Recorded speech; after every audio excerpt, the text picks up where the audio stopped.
Assalamualaikum warahmatullahi wabarakatuh.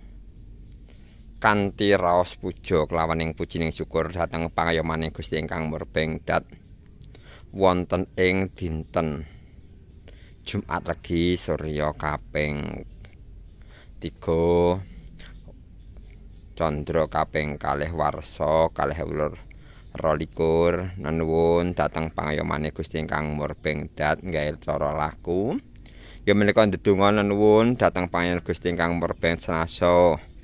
Kita menika tandha yekti kangge manghormati para leluhur lumantaranipun nyekar. Muga-muga den ngapura dosane lan den tampya ngamale pikantuk kasuwarganing Gusti. Nembah nuwun. Niki kagem nguri adat lan budaya leluhur-leluhur kawula. Menika ngaten nuwun sewu wonten ing dinten malam Jumat mboten kok ateges malam Jumat kemawon wonten ing ajeng latar utawi ngareping omah meturut tinggalanipun para leluhur saderengipun enten corona adat lan budaya menika sampun diterapaken dados saderengipun mlebet griya taning omah menika kedah sesuci utawi wijik sing supados napa suker sengkala supaya mboten tumama tumut dhateng griya. Menika ngaten. Niki sejarah nguri ingkang kala terapaken dhateng kalawarga kawula. Nggih menika nuwun sewu. Niki mawi malam Jumat, terutama Jumat Legi lan sak pitunggalanipun manghormati pusaka-pusaka leluhur menika ingkang awujud caos sesaji ingkang awujud dupa arum dalah sekar Slaga Ima utawi cok bakal menika lajeng damar kambang sekar telon wangi ingkang mawerdi kanthil kenanga mawar niku mboten kok nyajeni sinten-sinten niku kangge tandha yekti panuwunan dhateng Gusti kanthil kagem nuwun dhateng Gusti ingkang murbeng dat menika kedah siji kumantiling ati kenanga kena ngono kena ngene mawar macem ing mawarna-warna.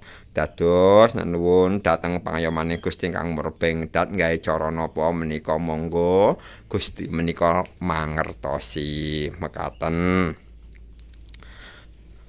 Lajeng adat kabiasanipun mawi wonten ing dinten malam Jumat nggih menika tandha yekti sandingan ingkang awujud sekarai telon wangi dalah dupa arum sak piturutanipun kinangan lajeng pisang menika nggambarake sesaji utawi sejane mung siji. Nuwun gawe cara napa Gusti Allah menika mangertosi niku lek dipun jabaraken menika dipun wedhar menika kathah tur sanget.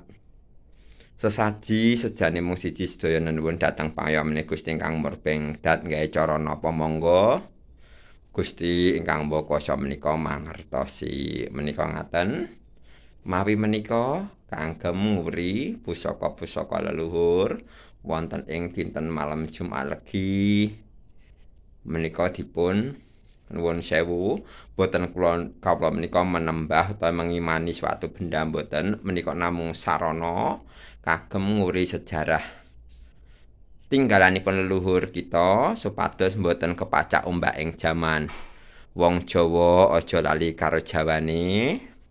Islam menika agami kula kapitayan kula menika nderek kapitayanipun muslim gini Jawa tani adat menika tinggalan leluhur merga kita menika manggen wonten bumi tutah darahe wong Jawa. Dadi wong Jawa aja lali adat lan budayane Islam agamaku. Menika mekaten. Iki nafak tilas gubuk kawula pidalem wonten dusun Gondang Purworejo Kandhat menika mawi nomor HP kawula. Nembah nuwun Rahayu-rahayu sagung dumadi mugi Gusti hamberkahi.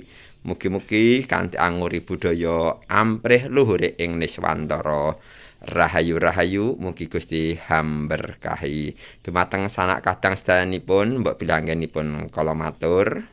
Ingkang kirangipun kirang pratani kirang pas wonten dunadung kaping atur kala jejering manungsa limprah mboten kirang luput pramila tansah mawantu-wantu nyuwun agunging samudra pangaksami dumateng sanak kadang sedayanipun mbok bilih marak sowan dhateng gabo kawula nyumanggaaken kula aturaken anamung matur nembah nuwun sugeng rawuh mugi-mugi waget nyambung talining silaturahim nuwun kala nuwun rahayu-rahayu mugi Gusti hamberkahi.